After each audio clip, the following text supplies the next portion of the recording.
Baik, terima kasih. Bismillahirrahmanirrahim. Assalamualaikum warahmatullahi wabarakatuh. Salam sejahtera untuk kita sekalian. Selamat pagi. Salve Om Swastiastu, Namo Buddhaya. Salam kebajikan. Pertama-tama tentunya masih dalam suasana memperingati Hari Raya Natal bagi saudara-saudara kita umat Kristiani. Sekali lagi kami yang berada di depan mewakili pemerintah ingin menyampaikan dan mengucapkan selamat Hari Raya Natal bagi seluruh umat Kristiani di Indonesia. Dan di tengah-tengah suasana Natal dan liburan, alhamdulillah sampai hari ini berjalan dengan aman, tertib dan lancar. Teman-teman media sekalian yang kami hormati, sebagaimana rutin setiap minggu di posko nasional bencana untuk wilayah yang menimpa saudara-saudara kita di wilayah Provinsi Aceh, Sumatera Utara maupun Sumatera Barat, kami rutin untuk melaksanakan konferensi pers, memberikan update kepada seluruh masyarakat mengenai apa saja yang sudah dilakukan, sedang dilakukan dan akan dipercepat untuk penanganan ke depan. Nah, oleh karena hari Jumat kemarin adalah masih suasana Natal, sehingga kami mohon maaf konferensi pers yang biasanya kita laksanakan di hari Jumat mundur beberapa hari dan akan kita laksanakan pada pagi hari ini. Untuk mempersingkat waktu, kami persilahkan untuk Bapak Menko PMK mengawali untuk memberikan update yang kemudian nanti akan seperti biasa akan disambung dengan beberapa kementerian atau lembaga terkait. Kami persilahkan Pak Menko. Terima kasih Pak Mensesnek. Bismillahirrahmanirrahim. Assalamualaikum warahmatullahi wabarakatuh. Salam sejahtera untuk kita semuanya. Salve Om Swastiastu, Namo Buddhaya. Salam kebajikan. Bapak Ibu saudara-saudara yang saya hormati, hari ini kami akan menyampaikan perkembangan terbaru penanganan bencana di Aceh, Sumatera Utara dan Sumatera Barat.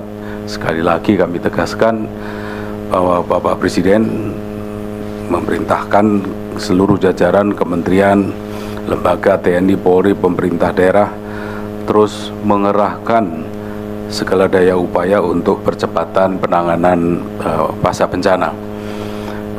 Kami mewakili pemerintah menyampaikan terima kasih dan apresiasi sebesar-besarnya kepada seluruh masyarakat, relawan, jajaran TNI, Polri, ASN pusat dan daerah, serta para pekerja swasta yang bekerja keras dalam penanganan bencana ini. Dan ini adalah kunci utama kegotong royongan ini untuk memulihkan Sumatera. Bapak Ibu dan saudara-saudara yang saya hormati, pertama, saat ini lebih dari separuh kabupaten kota yang terdampak telah beralih dari fase tanggap darurat ke fase transisi, rehabilitasi dan rekonstruksi. Di Aceh terdapat 7 kabupaten kota yang sudah masuk ke fase transisi, rehabilitasi dan rekonstruksi. Sedangkan 11 kabupaten kota di Aceh masih memperpanjang masa tanggap darurat. Di Sumatera Utara terdapat 8 kabupaten kota yang sudah masuk ke tahap transisi, rehabilitasi dan rekonstruksi, dan 8 kabupaten kota masih tanggap darurat. Sedangkan di Sumatera Barat terdapat 10 kabupaten kota yang masuk ke fase transisi, rehabilitasi dan rekonstruksi, dan masih ada 3 kabupaten kota yang berada dalam fase tanggap darurat. Daerah yang melakukan perpanjangan status tanggap darurat tersebut ini dimaksudkan bertujuan agar daerah benar-benar siap masuk ke fase rehabilitasi dan rekonstruksi. Yang kedua, terkait dengan isu listrik, air, dan jaringan komunikasi. Terkait listrik, pengiriman genset mobil penjernih air, truk tangki, sumur siap pakai, toilet darurat, dan berbagai alat lainnya terus dan berlanjut terus ditambahkan, diperluas pengoperasiannya. Sedangkan terkait telekomunikasi, jaringan telah kembali normal di 14 kabupaten kota. Untuk daerah yang belum pulih, ditambahkan Starlink, kami saat ini menambah 280 unit, dan bersamaan dengan itu percepatan pemulihan jaringan komunikasi terus dilakukan. Yang ketiga, terkait dengan pelayanan kesehatan, pemerintah terus melakukan pengiriman, memfasilitasi relawan, para dokter, spesialis, dokter umum, dan juga calon dokter yang intensif menjadi relawan kesehatan di daerah terisolir dengan fokus pada layanan kesehatan dasar, bedah minor, dan trauma healing. Yang alhamdulillah perlu kita syukuri, saat ini seluruh RSUD telah beroperasi, masih ada sebagian yang belum beroperasi penuh. Sedangkan puskesmas dari 867 puskesmas yang terdampak, saat ini tinggal 8 yang masih dalam tahap recovery dan terus dilakukan percepatan pemulihan. Yang keempat, terkait dengan pendidikan, nanti tanggal 5 Januari akan masuk kepada mulai pembelajaran baru. Memang terdapat 3.700 sekolah terdampak dan sekitar 3.100 itu sekolah terdampak kerusakan berat. Pemerintah sudah mempersiapkan agar proses kegiatan belajar bisa berlangsung pada tanggal 5 Januari. Ada 587 sekolah yang masih dalam proses pembersihan, ini dipercepat. Target kita adalah pada tanggal 4 Januari sudah selesai, namun memang masih akan ada proses belajar mengajar yang dilakukan di tenda, yaitu sebanyak 54 sekolah. Yang kelima, terkait hunian sementara dan hunian tetap, per 28 Desember huntara di 3 provinsi sudah mulai dibangun dan sebagian sudah selesai, yaitu sebanyak total proses pembangunan dan sebagian sudah selesai itu totalnya 1050 unit hunian. Yang dibangun BNPB bersama daerah itu ada 450, sedangkan yang dibangun Danantara beserta jajaran BUMN itu 600 unit huntara. Dan yang keenam, terkait dengan aktivitas ekonomi, di Aceh itu ada 120, saya ulangi lagi, di Aceh terdapat 112 pasar tradisional yang terdampak. Ini saat ini 18 sudah sepenuhnya beroperasi. Di Sumut ada 47 pasar terdampak. Kini 46 pasar sudah beroperasi, masih 1 yang dalam proses percepatan.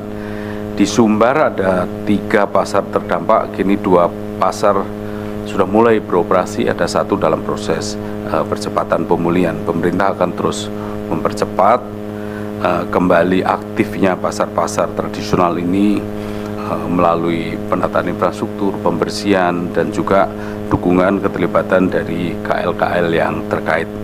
Saya kira itu Pak Mensesnek, yang dari saya kembalikan ke Pak Mensesnek. Terima kasih.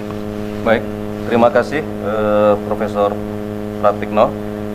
Kami mohon izin selanjutnya dari Panglima TNI berkenan menyampaikan perkembangan.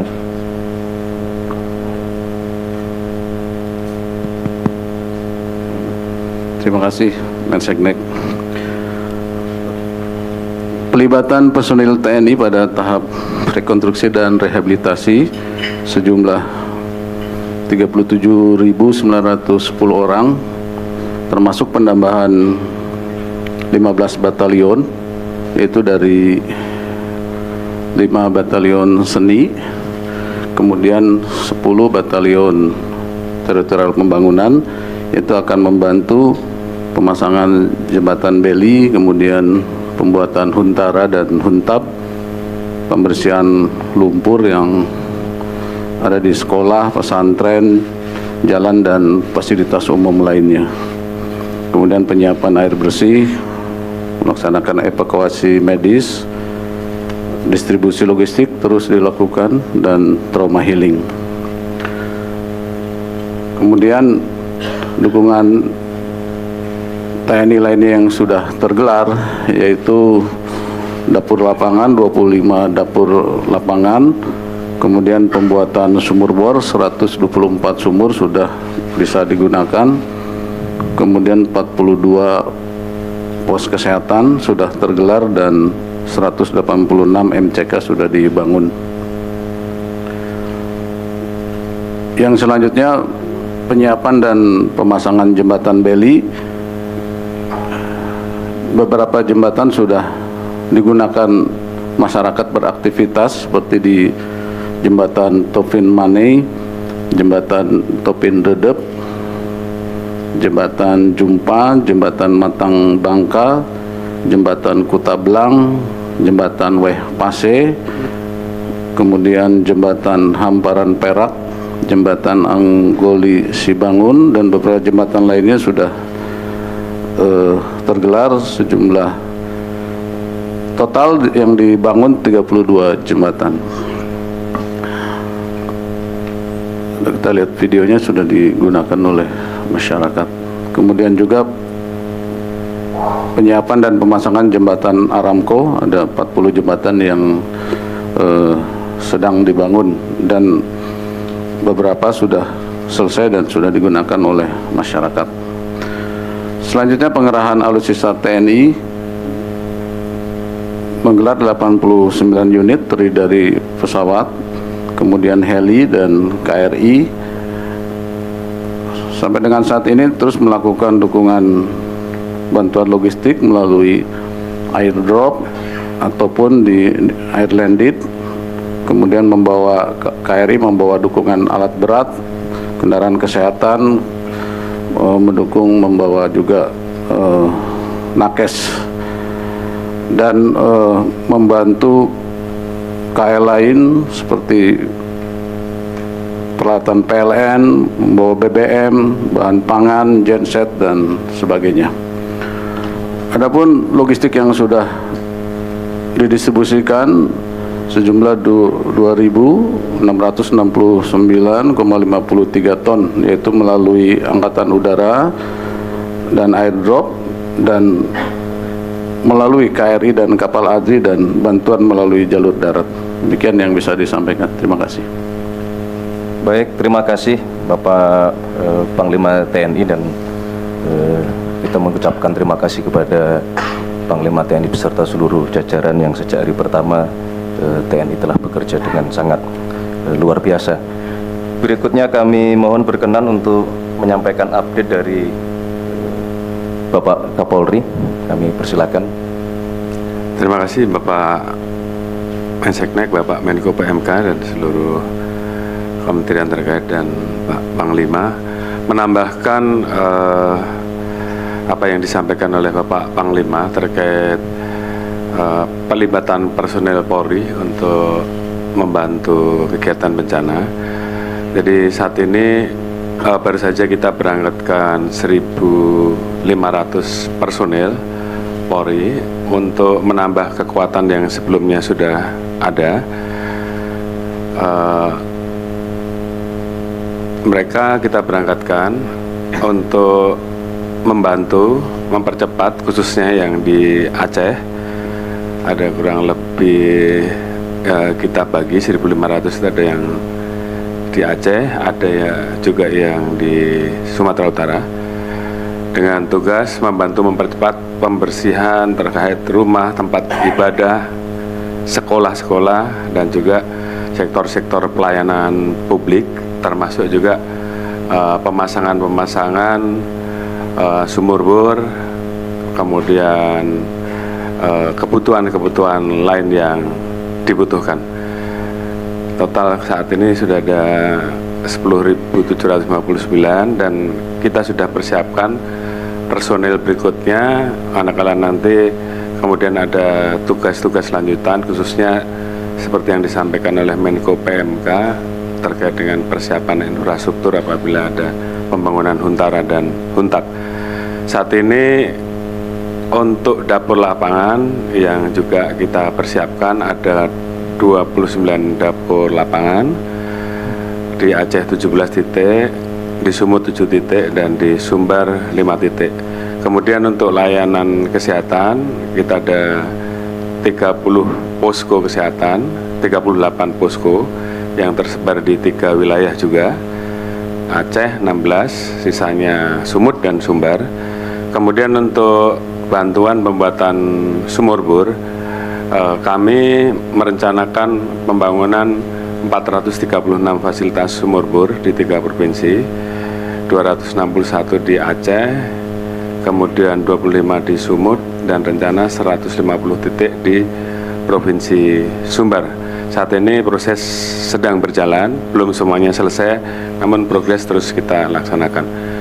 Kemudian untuk bantuan yang terkait dengan masalah kepentingan MCK, kami siapkan mobil toilet 2, kemudian kita bangun MCK 75, kemudian mobil tangki air pun kita dorong ada 32, kemudian tangki air bersih ada 400, jet pump 1431, sumur bor dan target penambahan sumur bor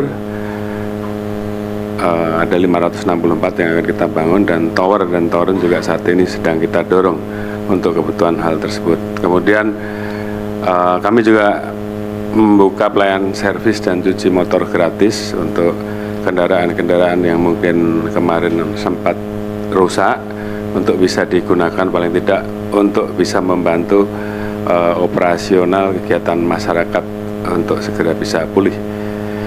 Kemudian kami juga mempersiapkan personel untuk membantu apa yang menjadi program BNPB untuk membangun Huntara, dan yang saat ini sedang berjalan ada 25 personil di Sumut, di Sumbar 150, dan di Aceh sendiri saat ini sedang di mapping untuk wilayah-wilayah yang bisa dibangun Huntara dan Huntap. Kami membantu BNPB, dan rencana kita juga akan ikut membangun Huntara atau Huntap manakala nanti ada wilayah yang bisa dibangun yang betul-betul sudah clear.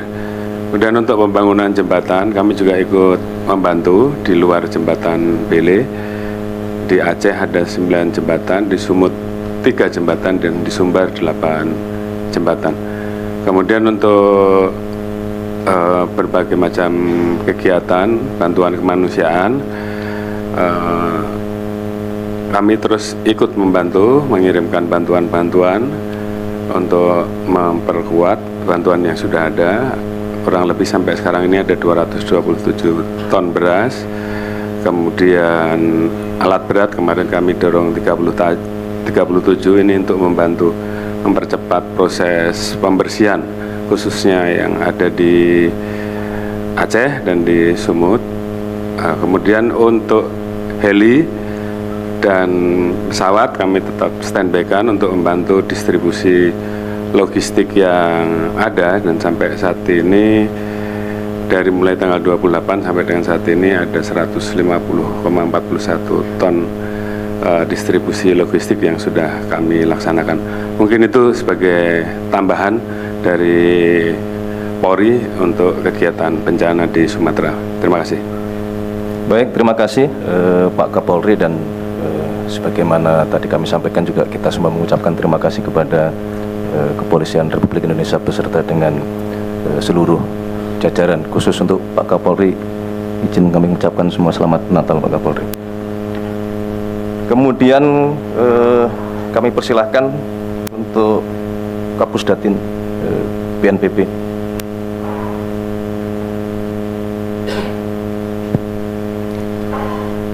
Mohon izin Bapak Menteri.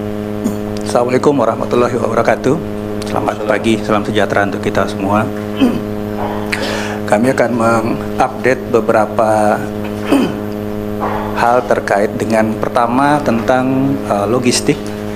Secara umum logistik dari Posko Halim saja ini dalam 1 bulan ini sudah menerima 1.500 ton dan menyampaikan 1.000 526 ton dengan laju distribusi persentase distribusi 97%. Kemudian untuk Iskandar Muda ini sudah masuk 1.341 ton dan sudah terdistribusi 1.000 ton, sehingga laju distribusi logistik 80,93%. Perlu kami sampaikan bahwa untuk setiap posko provinsi, selain menerima dukungan logistik dari Posko Halim, ini juga melakukan pengadaan, pembelian, dan menerima distribusi logistik dari warga di tiap provinsi. Untuk Sumatera Utara, ini Posko Silangit itu laju distribusi kita 98,2%, Posko Alanamu 72,4%, dan Sumatera Barat itu 93,5%. Jadi di sini terlihat bahwa SOP kami itu tidak ada barang yang datang tinggal lebih dari 2 kali 24 jam. Semua pasti langsung terdistribusi. Jadi laju distribusi kita di setiap posko itu di atas 80%. Berikutnya terkait dengan dana tunggu hunian. Saat ini selain pendataan calon penerima hunian sementara, ada saudara-saudara kita di setiap kabupaten kota yang memilih kemudian tidak dihuntara tetapi menerima dana tunggu hunian. Ini namanya diusulkan oleh pemerintah daerah melalui SK. Saat ini yang sudah kita terima itu sudah 16.264 KK nama yang sudah by name by address.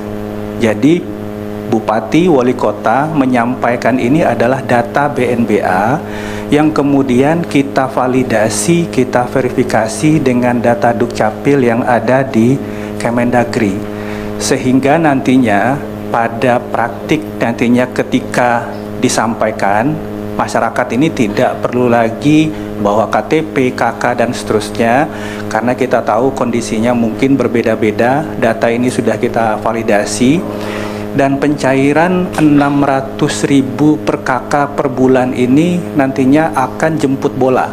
Jadi masyarakat tidak perlu antri di bank. Nanti bank-bank himbara yang sudah kita tunjuk itu di Sumatera Barat BRI, BNI, Mandiri, kemudian di Sumatera Utara Mandiri, BNI, dan di Aceh itu BSI, akan langsung turun ke kecamatan-kecamatan dengan membawa serta petugas administrasi lingkup paling kecil, mulai dari RT, RW, lurah, dan desa, sehingga proses ini bisa kita percepat karena data penduduk itu kita sudah punya. Bapak Ibu kalau mengambil KTP itu data biometrik, data foto, sidik jari sudah ada. Saat ini posisi rekening sudah dibuka, yang 16.264 ini sudah dibuka di Bank Himbara. Mulai besok hingga Jumat itu pihak bank bersama pemerintah kecamatan, desa ini mulai akan turun supaya saudara-saudara kita yang memilih untuk tinggal di tempat keluarga atau ngontrak dan seterusnya ini sudah bisa mendapatkan hak-haknya. Ini baru data tahap pertama. Pemerintah daerah terus mendata, nantinya akan ada penerima tahap kedua yang kita kompilasi lagi, sehingga kita tidak menunggu semuanya terdata dulu. Yang sudah terdata kita salurkan. Mungkin demikian update dari kami, Bapak, kami kembalikan. Baik, terima kasih Pak Kapus Datin. Apa yang disampaikan sesuai dengan petunjuk Bapak Presiden, karena ini situasinya bencana. Untuk penanganan memang diminta untuk memikirkan supaya tidak merepotkan untuk bagi masyarakat yang terdampak gitu ya. Jadi masalah administrasi, masalah kecepatan itu menjadi hal yang menjadi perhatian dari Bapak Presiden. Dan terima kasih Pak Kapus Datin. Selanjutnya kami mohon ditambahkan mungkin barangkali dari Pak Kemensos yang diwakili oleh Wakil Menteri Sosial. Kami persilakan Pak.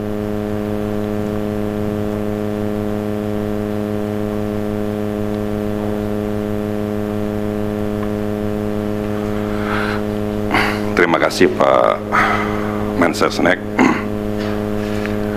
Bapak-bapak, ibu-ibu sekalian, Assalamualaikum warahmatullahi wabarakatuh.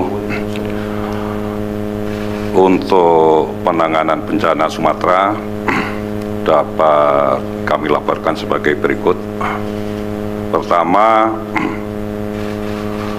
total nilai bantuan penanganan tanggap darurat bencana Sumatera yang sudah tersalur sebanyak 100.484.346.880 rupiah berupa lauk pauk, family kit, kidswear, dan kebutuhan bahan makanan untuk 42 dapur umum. Adapun rincian total bantuan sebagai berikut. Pertama, untuk Provinsi Aceh itu nilainya 43.956.958.300 rupiah. Kemudian untuk Provinsi Sumatera Barat nilainya 19.518.596.580 rupiah. Kemudian untuk Provinsi Sumatera Utara nilainya sebesar 37.458.792.000 rupiah. Yang kedua, untuk penyaluran santunan korban meninggal ya senilai 15 juta per orang telah disalurkan kepada 86 ahli waris korban meninggal dengan total nilai santunan sebesar 1.290.000.000 dengan rincian sebagai berikut. Untuk Kabupaten Pidi 2 orang, untuk Kabupaten Pidi Jaya 30 orang, untuk Kota Sibolga 54 orang. Sementara ini akan menyusul untuk penyaluran santunan kepada korban di Kabupaten Padang Panjang. Jadi setiap data yang telah diverifikasi oleh Bupati, oleh Wali Kota dan BNPB segera akan kami tindak lanjuti dengan proses pencairan untuk santunan korban meninggal tersebut. Yang ketiga, untuk bantuan pasca bencana Sumatera yang siap disalurkan meliputi 1. Hunian sementara atau isi hunian sementara atau hunian tetap yang diberikan secara tunai untuk membeli kebutuhan perabotan rumah senilai 3 juta rupiah per keluarga. Yang kedua, bantuan yang diberikan dalam bentuk tunai untuk tambahan lauk pauk saat keluarga terdampak tinggal di huntara, hunian sementara maupun hunian tetap. Bantuan tersebut diberikan sebesar 450.000 per orang per bulan yang diberikan selama 3 bulan. Yang ketiga, dukungan pemberdayaan dalam rangka pemulihan ekonomi akan diberikan secara tunai ya sesuai dengan hasil asesmen senilai 5 juta per keluarga. Terima kasih. Demikian laporan dari Kemensos. Saya kembalikan kepada Bapak Menteri Sekretaris Negara. Terima kasih. Baik, terima kasih Pak Mensos, Pak Agus Jabu. Kami sampaikan juga terima kasih kepada seluruh jajaran dan mohon berkenan untuk prosesnya bisa dipercepat Pak Mensos. Berikutnya kami persilahkan Bapak Kasat, barangkali ada yang mau ditambahkan.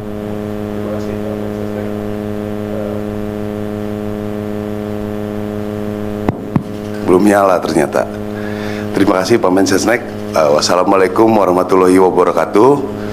Saya selaku Komandan Satgas Jembatan, namun saya sedikit mengulas bahwa Angkatan Darat juga kami terus memonitor. Kami terus bekerja sama dengan seluruh kementerian, dengan BNPB, Huntara, air bersih terus kita jalankan dengan Kemenkes, rumah sakit, puskesmas. Kami juga ada pos-pos kesehatan, kami sudah mengirim banyak dokter yang dikoordinir oleh Mabes TNI dan juga yang lain mungkin sudah disinggung dan kami semua eksis di sana. Kami juga mengerjakan semua ini termasuk nanti yang saya akan sedikit ulas tentang jembatan. Untuk mempercepat pekerjaan ini kita lakukan 3 shift. Jadi anggota kita bekerja pagi, siang, malam. Kalau tidak bekerja seperti ini saya kira tidak akan mencapai target yang seperti kita dapatkan pada hari ini. Untuk jembatan ini memang agak agak rumit karena setelah ada laporan kami harus survei.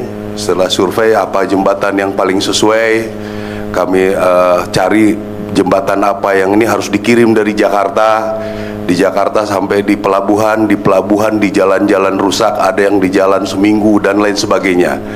Tapi ya saya terus terang, saya pada anggota saya pun saya merasa salut bisa bekerja sedemikian rupa. Sampai dengan sekarang kami sudah mendapatkan daftar untuk beli ada 44, 12 sudah selesai, sisanya ada 15 sedang di perjalanan, 6 sedang dipasang.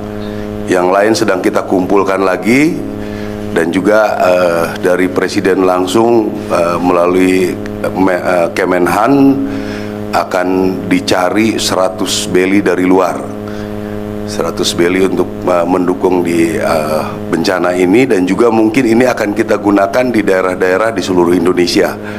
Ada juga yang Armco terus bertambah, hari ini sudah 47 titik, 6 selesai, 3 pemasangan, yang lain sedang proses pengiriman.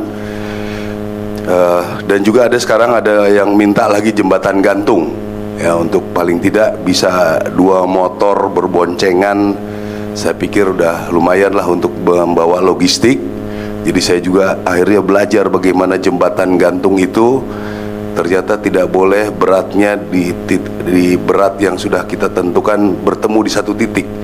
Jadi kalau ngantri bisa 2 kali, 3 kali, 4 kali lipat bisa dilakukan. Jadi ini terus akan kita kerjakan. Sampai dengan sekarang ada 11 jembatan gantung, 3 sedang dipasang, yang lain masih terus survei. Selanjutnya juga pada kesempatan ini saya ingin mengucapkan terima kasih pada rekan-rekan media. Luar biasa dukungannya terhadap kami, berita-berita sangat baik. Saya ingin sedikit kata-katanya mengingatkan supaya dalam kondisi ini kita harus kompak, bernegara kita harus kompak. Dalam kondisi kompak pun ini masih ada orang yang berusaha mensabotase jembatan beli kita. 2 hari yang lalu mungkin ada ditayangkan ininya, dibongkar baut-bautnya. Ya, kami juga tidak menyangka ada orang sebiadab ini, ya, terus terang saja. Memang kami pikir masyarakat sedang bencana, ya, ini baut-bautnya dibongkar. Mana yang berikutnya?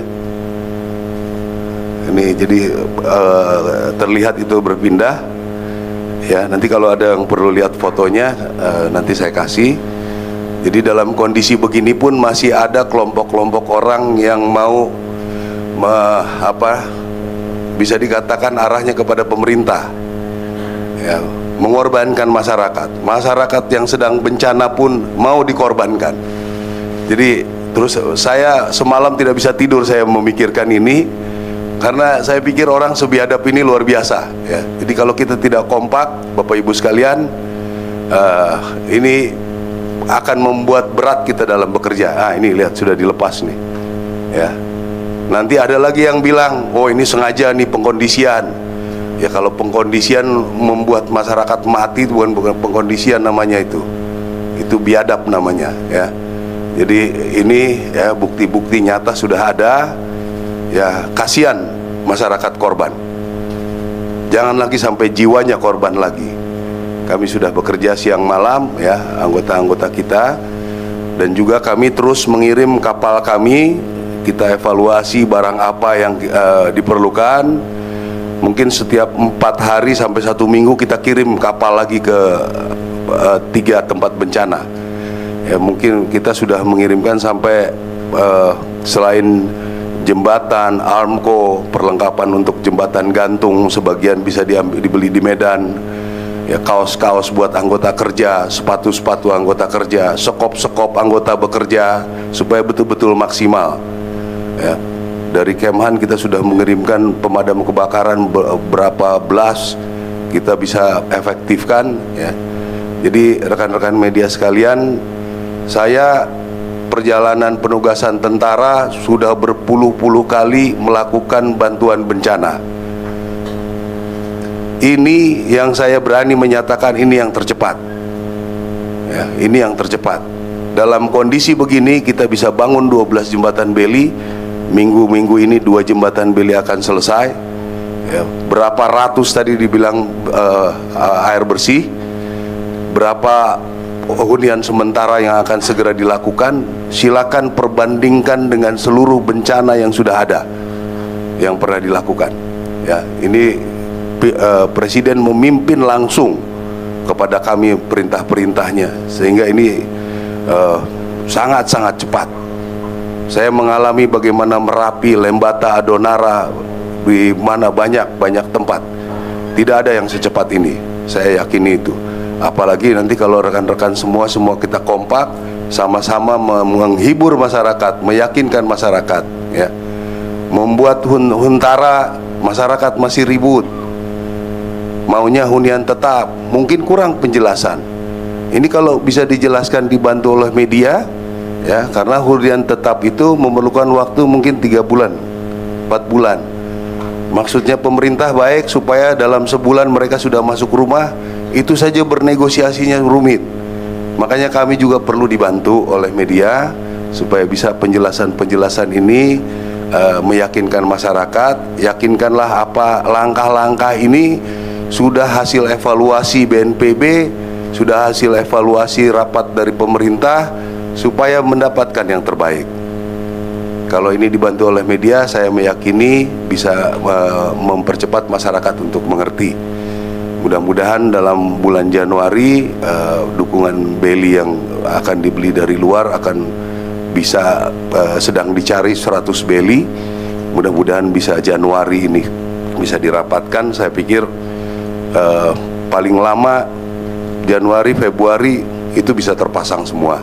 Armco mudah, kita tinggal pasang. Jembatan juga tinggal beli alat pasang. Saya kira ini akan cepat sekali peningkatannya. Sekali lagi, ya, itu air bor juga terus kita jalankan. Jadi nanti setelah bencana ini mungkin daerah yang jembatan-jembatannya nanti yang dulunya ada kayu sekarang bisa jadi Armco. Dulu daerah-daerah yang memang kampungnya tidak ada air bersih sekarang ada air bersih. Ya, mudah-mudahan ini banyak peningkatan-peningkatan yang bisa didapatkan oleh masyarakat-masyarakat yang tertimpa bencana. Saya kira itu yang ingin sampaikan. Terima kasih, Pak. Baik, terima kasih Bapak Kasat. Mohon juga disampaikan terima kasih dan penghormatan penghargaan kita semua kepada seluruh jajaran TNI, baik Angkatan Darat, Angkatan Laut maupun Angkatan Udara. Dan kepada Bapak Kasat secara pribadi kami juga ingin menyampaikan selamat merayakan Hari Natal. Berikutnya mungkin terakhir dari Bapak Mendagri, barangkali ada yang ingin disampaikan. Terima kasih. Mohon izin, tadi malam juga kami melaksanakan rapat dalam rangka untuk penanganan masalah kerusakan rumah. Kita tahu bahwa rumah ada klasifikasi 3, ya, rumah yang rusak ringan, sedang, dan berat. Tadi malam kami rapat lebih kurang 3 jam dengan Bapak Menteri Perumahan, Pak Ara Sirait, kemudian Pak Rosan, CEO Danantara, Menteri Investasi, juga Menteri Sosial, Wakil Menteri ATR BPN, kemudian pejabat-pejabat dari Polri, TNI, BNPB, dan seluruh gubernur, 3 gubernur dan bupati wali kota yang terdampak. Yang intinya adalah konsep utamanya untuk yang ringan dan sedang ini akan diberikan biaya dukungan sebanyak 15 juta untuk yang ringan, dan sedang itulah 30 juta. Dan kemudian untuk yang rusak berat itu nanti akan disiapkan hunian sementara. Ada yang mungkin hunian sementara disiapkan, ada juga yang mungkin ingin mendapatkan biaya bantuan, ingin di rumah keluarganya. Ada pilihan tuh. Setelah itu disiapkan hunian sambil dibangunkan hunian tetap. Hunian tetap ini ada 3 konsep. Yang pertama adalah dari Danantara sebanyak 15.000, kemudian dari APBN yang jumlahnya jauh lebih besar yang dikerjakan oleh Kementerian PKP. Kalau di Danantara, dari Danantara yang mengerjakan 15.000. Setelah itu ada konsep gotong royong, artinya pihak-pihak yang ingin membantu. Di antaranya ada satu yang sudah membantu sebanyak 2.600 dan sudah groundbreaking minggu lalu. Nah, kemudian persoalan salah kecepatan data. Untuk ringan dan sedang ini setelah dibersihkan akan diberikan biaya tadi 15 juta dan 30 juta. Belum termasuk itu biaya dari itu BNPB yang akan memberikan. Biaya lain lah, bantuan lain dalam bentuk perabotan. Itu akan dibantu oleh Kementerian Sosial 3 juta, dan juga untuk biaya ekonomi mereka, membantu ekonomi sebanyak 5 juta. Ditambah lagi dengan lauk pauk sebanyak 15.000 selama 3 bulan. Jadi kita harapkan bisa membantu. Persoalannya adalah data yang kita harapkan by name by address dari yang rusak ringan, sedang, berat tersebut. Data ini kemarin kesepakatannya adalah dari Pemda yang membuat. Kami punya data berapa Pemda di Aceh, kan 18 yang terdampak kabupaten kota. Kemudian Sumatera Utara 18 kabupaten kota, Sumatera Barat ada 16 kabupaten kota. Sebagian besar kalau untuk Sumatera Barat sudah hampir mengirimkan semua datanya, ya. Kemudian yang di Sumatera Utara sebagian, dan yang belum banyak mengirimkan lah di Aceh. Untuk itulah kita membantu, mendukung BNPB bergerak, kemudian juga dari BPS, Badan Pusat Statistik, bergerak juga untuk mengumpulkan data-data by name by address, karena ini menggunakan uang negara. Kemudian akan divalidasi oleh kepolisian setempat, Polda, dan kemudian jadi biar cepat Polda dan Polres itu langsung melekat. Kemudian dari kejaksaan juga langsung melekat biar cepat datanya. Terakhirlah dari BPKP. Tadi malam wakil kepala BPKP juga hadir, langsung menugaskan.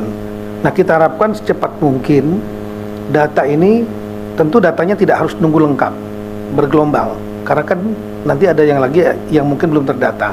Yang penting punya data dulu utama, baseline, dan segera diserahkan kepada BNPB dan Kementerian Sosial. BNPB langsung akan membayarkan. Kami sudah melihat data sementara halaman 15, itu ada 3 versi data yang sedang direkonsiliasi. Kalau data dari yang kumpulan dari Pemda-Pemda, kami melihat yang rusak ringan untuk di Aceh, Sumatera Utara, dan Sumatera Barat tuh totalnya 68.855. Saya ulangi, 68.850 rumah. Kemudian yang rusak sedang, kalau mungkin bisa slide yang ditampilkan halaman 15. Rusak sedang 37.520 dan rusak berat 56.108. Yang rusak berat inilah yang akan dibuatkan rumah hunian sementara dan hunian tetap. Kemudian total rumah yang terdampak adalah 213.432 untuk seluruh 3 provinsi kabupaten. Nah, kita harapkan kalau seandainya sudah didapat data yang rusak ringan, rusak sedang, kami hitung lebih kurang 106.370 rumah. Ya, ini lebih kurang 2/3 dari jumlah yang rusak. Artinya kalau ini diberikan segera, maka mereka kembali sambil sudah bantu dibersihkan, kembali diisi oleh Menteri Sosial, uang lauk pauknya oleh Menteri Sosial, itu bisa mengurangi pengungsi lebih kurang hampir 60%. Jadi kita memikirkan tinggal yang 40%, dibangunkan huntara, hunian sementara, dan hunian tetap. Kemudian kami juga melaksanakan dukungan untuk kedukcapilan. Kita tahu bahwa banyak dokumen-dokumen yang hilang. Mulai tanggal 25 November sudah kita bergerak membuat 9 tim. Saya ulangi, 15 November itu sudah membuat 9 tim, masing-masing 3 tim. Kita mendata dukcapil yang ada di semua kabupaten kota yang terdampak 52. Itu hanya 3 dukcapil yang betul-betul tidak berjalan. yaitu Aceh Tamiang, Aceh Timur, dan Langsa. Ya, kalau yang daerah lain di Tapanuli, kami ulangi, Sumatera Utara juga bagus. Kota Sibolga ada masalah sedikit, tapi sudah kita perbaiki. Kemudian kalau di Sumatera Barat, alhamdulillah tidak ada peralatan yang rusak. Nah, untuk yang rusak ini kita perbaiki dan sudah berjalan. Dan sampai hari ini sudah diproduksi sebanyak 63.230 dokumen, dan ini semua tidak bayar. Mulai dari kartu keluarga, KTP elektronik, ada juga akte kelahiran, akte kematian, dan lain-lain sebagaimana di dalam daftar ini. Kami akan terus bekerja, artinya membantu masyarakat yang kehilangan dokumen, supaya mereka punya data-data dokumen mereka, dan sekali lagi tidak dipungut bayaran. Kemudian kami juga rencana mengirimkan dari IPDN itu sebanyak 1054 personil dimulai tanggal 3 Januari. Selama sebulan mereka akan bekerja di daerah yang paling berat terdampak, yaitu Aceh Tamiang dan Aceh Utara. Kenapa kami mengatakan agak berat? Karena memang data kami menunjukkan bahwa ada desa yang hilang itu totalnya 22. Di Aceh ada 13 hilang, tersapu. Di Sumatera Utara ada 8. Sumatera Barat ada 1. Kemudian kalau kita lihat lagi dari kantor desa yang terdampak, artinya desanya nggak jalan ini pemerintahannya. Totalnya 1.580 untuk 3 provinsi. 1.455 itu di Aceh. Kemudian Sumatera Utara 93 dan Sumatera Barat 32. Jadi memang agak jauh bedanya. Dan paling banyak itulah di Aceh Utara 800 lebih dan Aceh Tamiang. Nah, oleh karena itu kewajiban dari Kemendagri untuk bisa membangkitkan, menghidupkan kembali pemerintahan-pemerintahan itu, termasuk pemerintahan desa. Kalau pemerintahan kabupaten semua jalan sudah. Nah, untuk kami mengirimkan 1.054 personel peraja IPDN dan pengasuhnya. Tugas mereka 2, satu adalah membantu pembersihan, dan yang kedua adalah membantu untuk menghidupkan kembali pemerintahan desa-desa yang ada itu. Jadi ini sebulan mereka dan masuk dalam kurikulum, masuk sebagai semacam kuliah kerja nyata, real. Ini mereka berhadapan langsung dengan permasalahan sambil membantu masyarakat.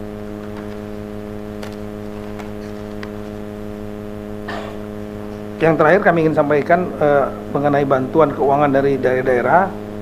Ini kami terima kasih kepada Asosiasi Pemerintah Kota APEKSI seluruh Indonesia sudah mendukung sebanyak 5,7 miliar dan Asosiasi Pemerintah Kabupaten seluruh Indonesia sebanyak 5 miliar. Jadi total yang sudah disampaikan antar daerah sebanyak 59,5 miliar. Kami tahu juga ada juga yang membantu dalam bentuk bukan uang tapi dalam bentuk barang. Untuk itu kami ucapkan terima kasih kepada rekan-rekan kepala daerah yang telah membantu daerah tersebut. Dan terakhir, kami juga sudah mengirimkan surat edaran kepada kepala-kepala daerah tempat-tempat yang terdampak 3 provinsi, 52 kabupaten kota, karena situasinya sudah berubah akibat bencana. Ada yang desa yang hilang, ada yang jalan yang rusak, jembatan rusak. Untuk itu APBD yang dibuat sebelum bencana itu sudah tidak relevan. Kami memberikan surat edaran sebagai payung hukum untuk rekan-rekan kepala daerah tersebut 52 plus 3 provinsi dan juga ketua DPR, pimpinan DPR masing-masing untuk melakukan APBD perubahan menyesuaikan dengan kondisi yang baru. Demikian, terima kasih. Assalamualaikum warahmatullahi wabarakatuh. Waalaikumsalam. Terima kasih Bapak Mendagri yang kami hormati. Tentunya mohon disampaikan juga terima kasih kepada seluruh jajaran Kemendagri, dan atas petunjuk Bapak Presiden tadi juga sudah disampaikan bahwa berkenaan dengan masalah pengurusan kembali seluruh dokumen-dokumen yang dimiliki oleh masyarakat memang diminta untuk tidak dipungut biaya, tetapi juga kami mohon diberikan catatan Pak Mendagri untuk dilakukan monitoring dan pengawasan supaya di dalam pelaksanaannya tidak ada oknum-oknum yang di lapangan nanti memanfaatkan situasi.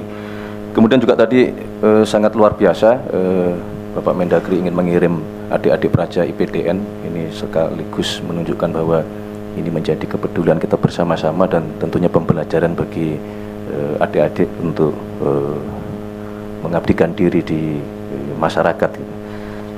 Mungkin sebelum masuk sesi pertanyaan, saya izin menambahkan beberapa hal bahwa selain bencana di hidrometeorologi di Aceh, Sumatera Utara maupun Sumatera Barat, kami juga pemerintah terus memonitor terjadinya bencana-bencana di tempat yang lain.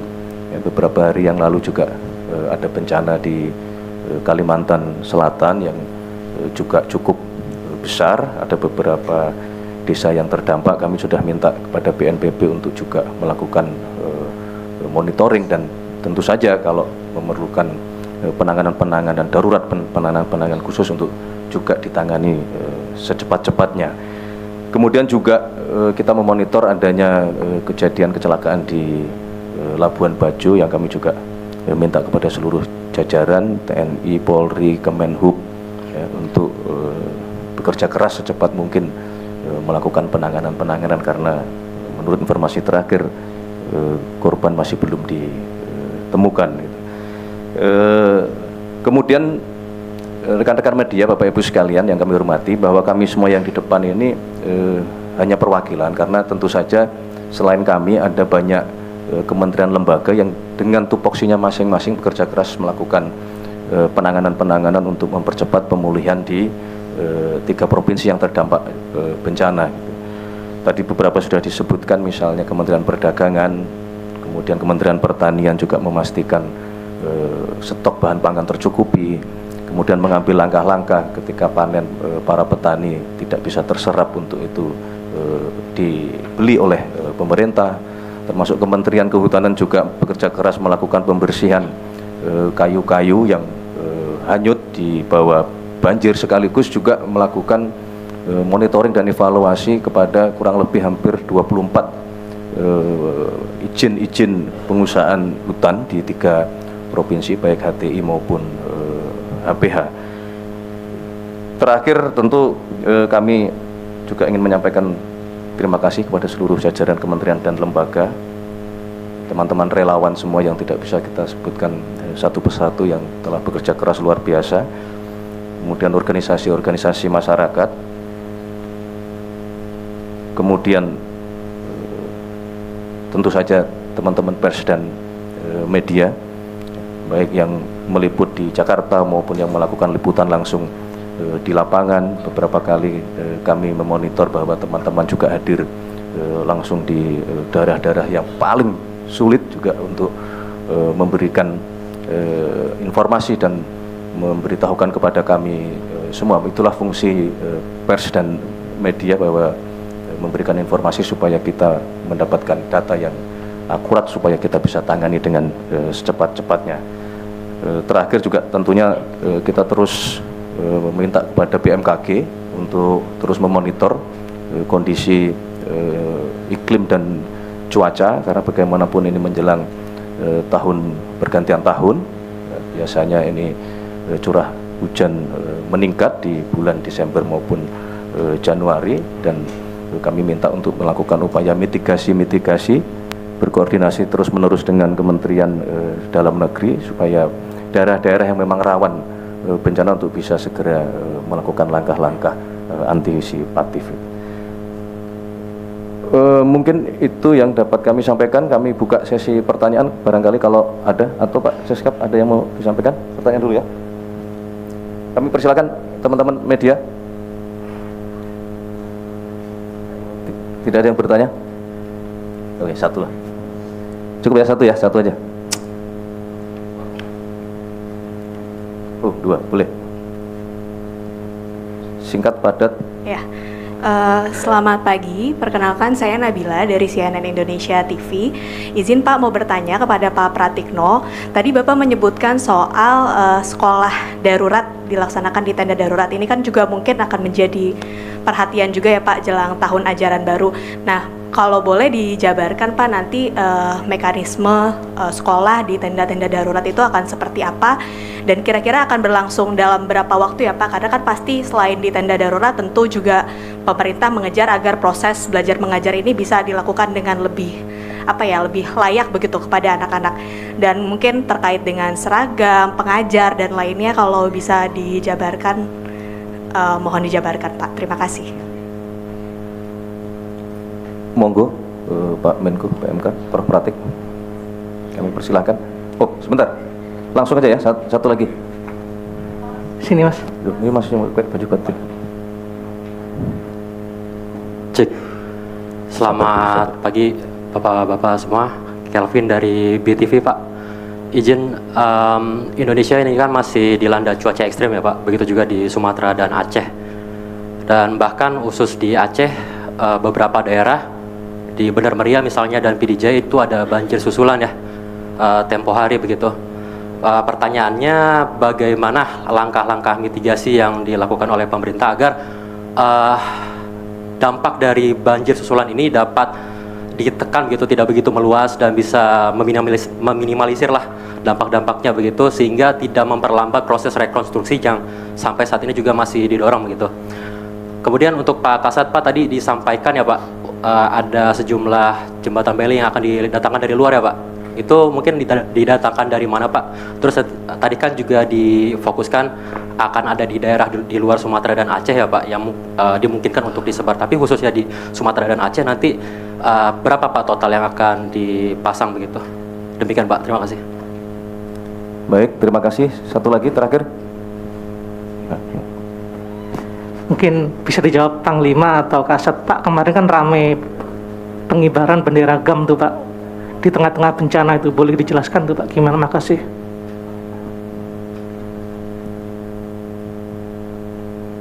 Ada lagi, satu lagi deh. Cukup ya, satu lagi. Sesuai dengan yang pertama kali mengacungkan jari. Ya, terima kasih Mas Mensesnek.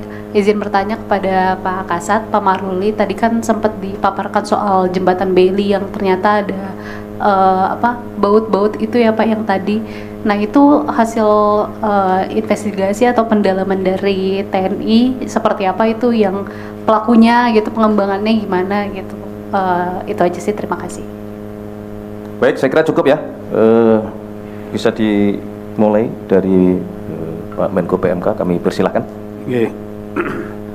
Terima kasih. Yang terkait dengan itu pembelajaran, intinya adalah bahwa pembelajaran yang nanti periodenya mulai 5 Januari akan tetap dilaksanakan, tetapi memang pelaksanaannya berbeda antar daerah sesuai dengan dampaknya. Di Aceh, sekolah yang terdampak itu jumlahnya 2.303. Yang sudah siap dari 2.303 itu, yang sudah disiap adalah 1.773. Jadi sudah ada percepatan lebih dari 66% lebih. Tapi dalam proses pembersihan itu masih ada 516. Ini yang dipercepat dengan bantuan TNI, Polri, relawan, Kementerian PU dan juga kementerian yang lain. Ini memang ada sekolah yang benar-benar rusak berat di Aceh itu, yang tidak mungkin bisa siap untuk pembelajaran tanggal 14 Januari. Oleh karena itu akan digunakan tenda.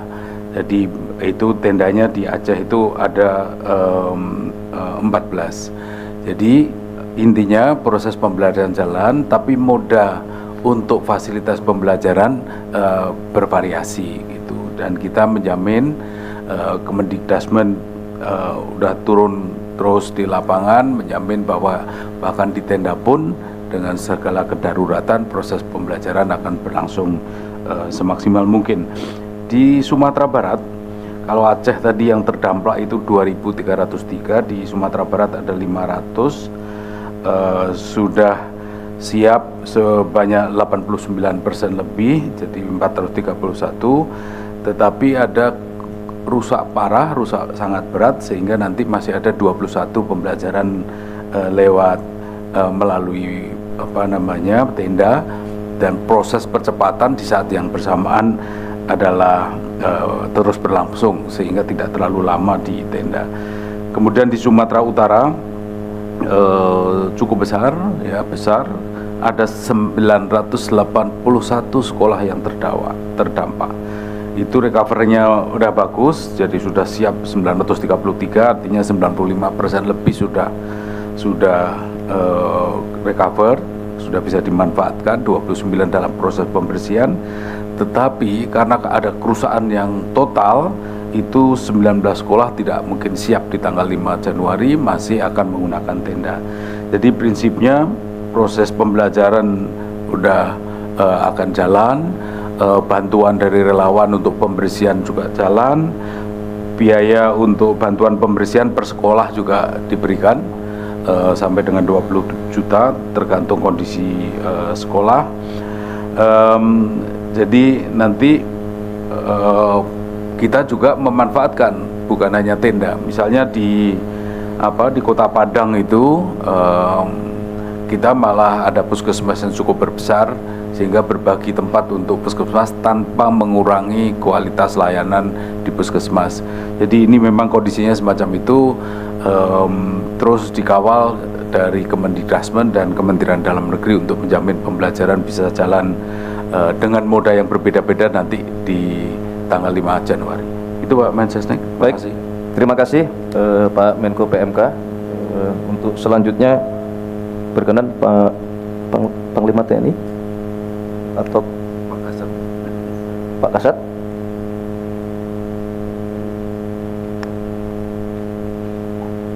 TNI dan semua kementerian, lembaga, dan masyarakat sedang bekerja untuk membantu percepatan pemulihan akibat bencana alam. Saya harapkan tidak ada kelompok-kelompok yang memprovokasi, yang mengganggu proses tersebut, ya.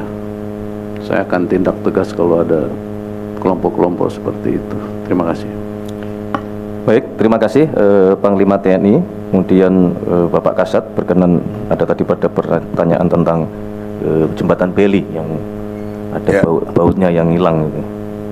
Terima kasih Pak Mensesnek. Jadi untuk pembelian Beli memang ini barang hampir jarang yang ready stock. Jadi dikoordinir oleh Kementerian Pertahanan, dicari di berbagai negara berapa mereka siap, mereka kita beli untuk ke sini. Begitu yang disampaikan kepada saya, dan saya menyiapkan titik-titiknya, berapa titik nanti di daerah bencana, dan kalau lebih dan kita gunakan di daerah lain. Dan ini juga jadi ide bahwa nanti ke depan kita punya stok jembatan Beli untuk menghadapi bencana maupun membuat jembatan-jembatan Beli di daerah-daerah. Jadi itu saya kira tentang Beli, pembelian. Selanjutnya untuk baut yang lepas ini, ya itulah baru ketahuan kemarin pagi. Jadi dilakukan pada malam hari. Ya memang sebetulnya sudah banyak yang mengingatkan, termasuk Pak Seskap, supaya jangan ada sampai sabotase. Saya sudah sampaikan juga di bawah. Ya di bawah juga pikir, ya masa sejahat itu orang gitu loh. Akhirnya cuma jaga-jaganya tuh cuma disiplin bobot jembatan, duduk-duduk di pinggir gitu. Jadi ternyata ya ini bukan hanya dilonggarkan, dilepas. Jadi memang niatnya sudah luar biasa ini.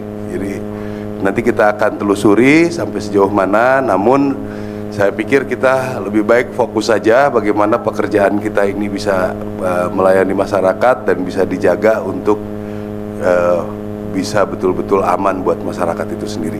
Saya kira itu, terima kasih. Baik, terima kasih Pak Kasat. Terakhir pertanyaan tentang bagaimana memitigasi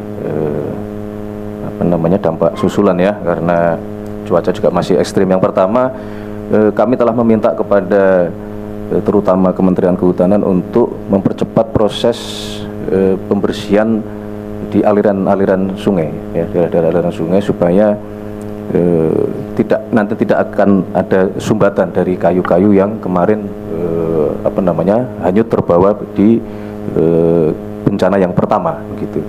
Kemudian yang kedua, kami juga meminta kemarin secepatnya untuk dilakukan pemetaan, karena memang kalau dilihat di kondisi di lapangan, di situ sudah bisa diperkirakan daerah-daerah mana yang memiliki tingkat kecuraman atau kelerengan yang sangat ekstrim gitu, termasuk jenis tanahnya, karena secara teori jenis tanah juga mempengaruhi ketika sebuah dalam satu waktu ya debit air itu mencapai sekian milimeter.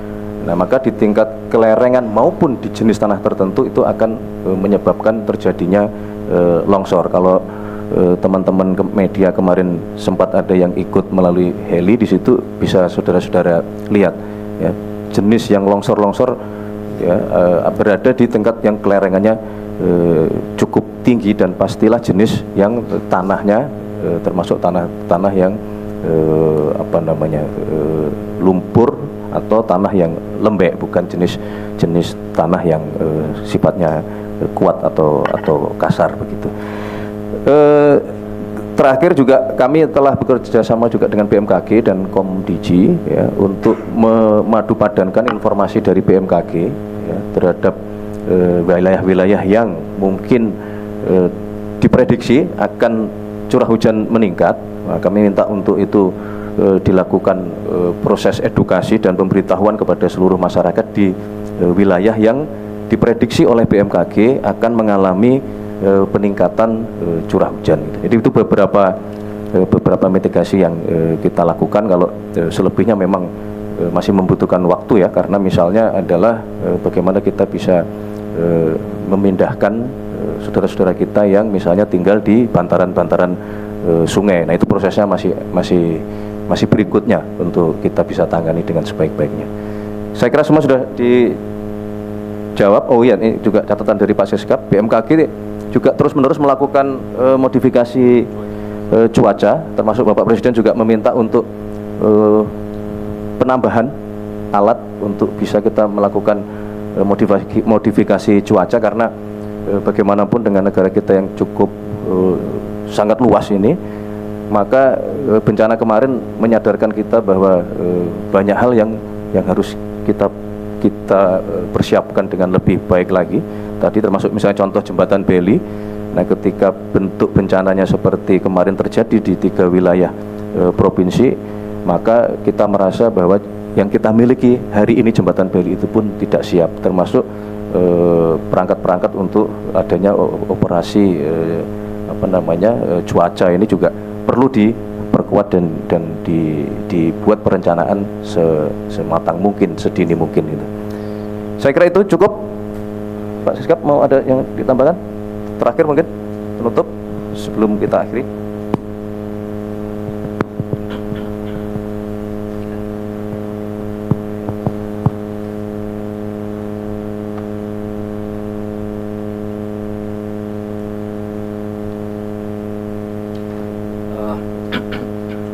Izin Pak Menko, Pak Mensesnek serta Bapak-bapak sekalian, saya izin menambahkan sedikit saja.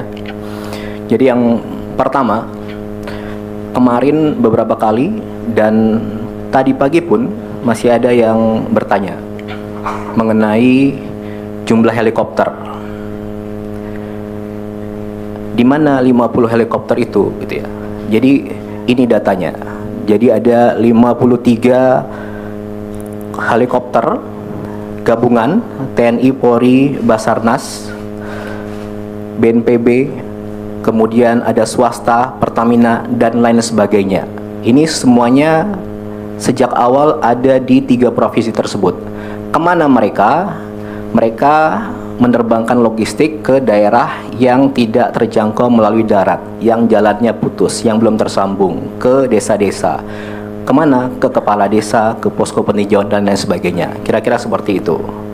Kemudian kalau saya boleh cerita sedikit, jadi sejak minggu pertama bencana, Bapak Presiden langsung mengirimkan helikopter pribadi beliau ke Aceh untuk digunakan oleh Gubernur Aceh beserta timnya, beserta keluarganya. Silahkan digunakan kemanapun untuk berkeliling Aceh. Itu sejak minggu pertama, ya. Ini ada beberapa fotonya. Itu yang pertama, oke. Kemudian yang kedua, ada beberapa pihak, sedikit pihak yang masih membandingkan bencana sekarang dengan bencana-bencana sebelumnya. Jadi saya mau sampaikan begini, setiap bencana punya tantangan sendiri, butuh penanganan sendiri, dan yang pasti setiap pemerintah di kala itu pasti ingin yang terbaik dan yang tercepat untuk memulihkan, ya. Dan sekarang ini kita sudah masuk dalam 1 bulan pasca bencana, 1 bulan pertama, dan alhamdulillah pemerintah, kita semua di sini, termasuk Anda rekan-rekan pers dan semua yang ada di sana, dalam 1 bulan ini kita ada hasil konkret. Apa itu? 1, bencana ada di 3 provinsi, terdampak 52 kabupaten, 78 jalan nasional putus, ya. Per 1 bulan dari 78 tinggal 6 yang masih proses penyambungan. 4 titik di Aceh dan ada di Sumbar dan di Sumut. Itu yang pertama. Kemudian yang kedua, jembatan lintas kabupaten. Banyak sekali jembatan yang menghubungkan antar kabupaten yang putus. Per sekarang 1 bulan, seperti yang Mbak Kasat tadi sampaikan, 12 jembatan yang sungainya lebar-lebar 50 meter ke atas, bahkan di Biren itu sampai 180 meter, itu tersambung. Pasang jembatan ini biasanya 1 bulan lebih. Oleh petugas dibantu warga, bisa ada yang 1 minggu, ada yang 10 hari. Itu dari baja. Bajanya beratnya 30 sampai 50 ton, ya. Kenapa jembatan yang utama kita fokus selain yang lainnya? Karena agar bisa jalur logistik masuk, tembus antar kabupaten, antar provinsi. Yang belum tembus kita pakai bantuan udara, itu ya. Ini ada beberapa videonya. Ini jembatan ke-13, sudah 90% hampir jadi di Batang Toru. Ini juga lebar juga. Jadi semuanya bekerja pagi, siang, malam, bagaimana secepat mungkin itu bisa pulih. Itu yang kedua. Kemudian yang ketiga, mengenai jumlah hunian. Dalam 1 bulan ini, seminggu ke depan ada 600 rumah hunian yang akan jadi. Minggu depan insya Allah jadi. Kemudian dari BNPB ada 450 hunian. Bapak Presiden menginstruksikan ke Kepala Danantara untuk bangun secepat-cepatnya rumah hunian 15.000 rumah. Ini salah satu yang sudah dikerjakan. Anda bisa lihat sendiri progresnya bagaimana. Kemudian selanjutnya lagi, Menteri Perumahan minggu lalu sudah mulai bangun 2.500 rumah hunian tetap di Sumatera Utara. Lahannya dari siapa? Lahan BUMN, dari PTPN. Oke. Minggu depan akan bangun lagi sekitar 2.500 lagi di 3 provinsi tadi, ya. Itu yang ketiga. Kemudian yang kedua, rumah sakit. Jadi menurut Pak Menkes ada 87 rumah sakit yang terdampak. Semuanya lumpuh, ya. Dalam 1 bulan ini 87 itu semuanya sudah bisa melayani pasien. Ada yang belum sempurna, tapi yang pasti dari 87 itu semuanya sudah bisa pasien datang, diobati, ya, seperti itu. Kemudian ada 867 puskesmas yang lumpuh. Sekarang 1 bulan tinggal 8 yang belum beroperasi. Itu gimana caranya bisa selesai? Ya semuanya bahu-membahu kerjasama. Oke? Itu yang masalah kesehatan.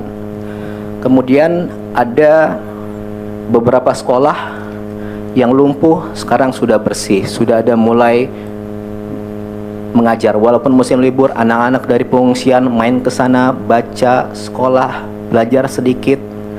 Kemudian pasar-pasar beberapa sudah mulai beroperasi, perekonomian perlahan-lahan mulai jalan. Ini dalam 1 bulan.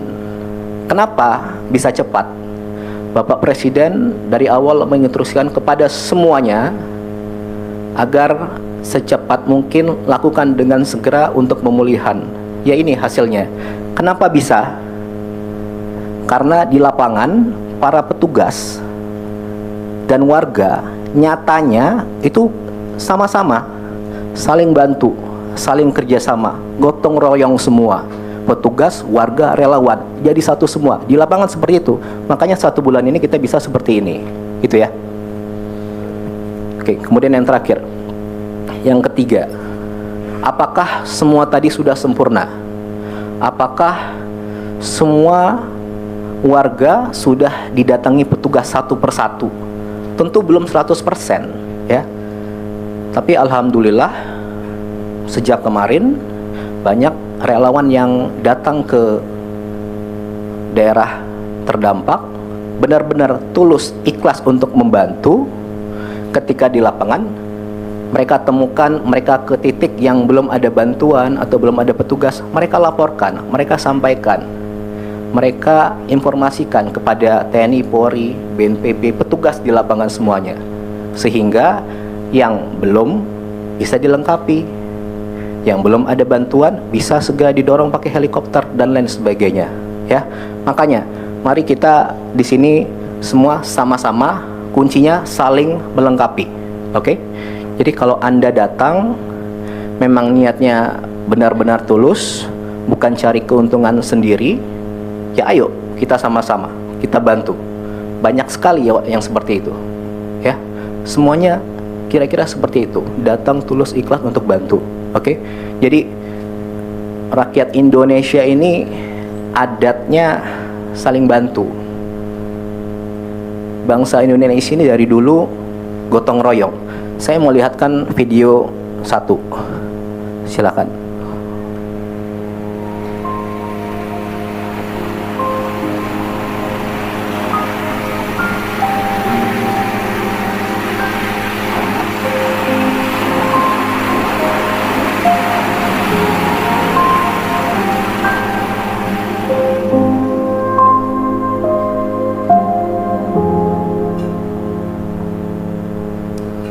Oke, jadi saya mau sampaikan begini.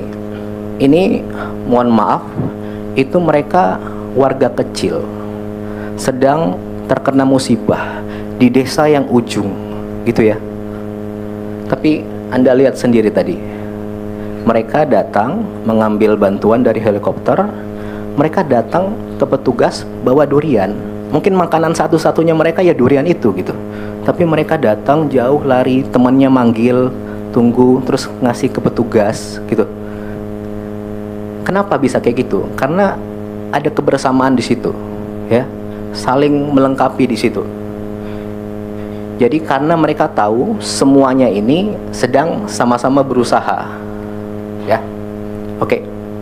Jadi terakhir sekali lagi saya mau sampaikan, ayo kita semua sama-sama saling bantu, saling melengkapi, kuncinya saling melengkapi. Terima kasih kepada seluruh petugas, relawan, warga. Itu saja. Terima kasih. Wassalamualaikum warahmatullahi wabarakatuh. Waalaikumsalam. Baik, terima kasih Pak Seskap. Saya rasa demikian konferensi pers pada pagi siang hari ini tanggal 29 Desember 2025. Terima kasih kepada Pak Menko PMK, Pak Mendagri, Panglima TNI, Kapolri, Pak Wamensos, Pak Seskap, Bapak Kasat, Kapusdatin, dan kepada seluruh teman-teman pers dan media yang kurang lebih hampir 2 jam sabar menerima penjelasan dari kami semua.